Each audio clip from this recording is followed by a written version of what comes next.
অনেকদিন পর মেলায় আসছি ঘুরতে। আরে কি ব্যাপার, লোকটা এখানে কি করতেছে? তাড়াতাড়ি আসেন, তাড়াতাড়ি আসেন। যেই হাতুড়িটা দিয়ে মেরে এখানে স্কোর করতে পারবে বেশি, সে পেয়ে যাবে একটা পুতুল ফ্রি। তাড়াতাড়ি আসেন, ফ্রিতে পুতুল নিয়ে যান, তাড়াতাড়ি আসেন। 1 টাকাও দিতে লাগবে না পুতুল নিতে। এই যে বাবু, তুমি আসবা নাকি? আসো।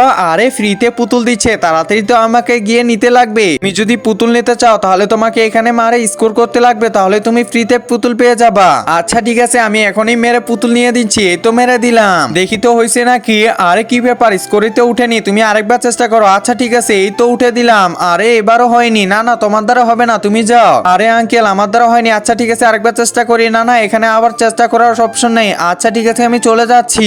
কাবা ঘরের দিকে তাকালে নাকি সব গুনাহ মাফ হয়ে যায়। হে আল্লাহ, যে আমার ভিডিওটা দেখে লাইক এবং সাবস্ক্রাইব করে দিবে তাকে একবার হলেও কাবা শরীফে যাওয়ার তৌফিক দিও। আরে দাঁড়াও দাঁড়াও, হাতুড়িটা তো দিয়ে দাও। আচ্ছা ঠিক আছে, এখনই হাতুড়িটা দিচ্ছি। এটা তো আপনার এই যে দিয়ে দিলাম। ওরে বাবা, পায়ের উপরে দিছে, পায়ের অবস্থা 12টা বাজে দিছে। তাড়াতাড়ি এগুলো নিয়ে চলে যায়।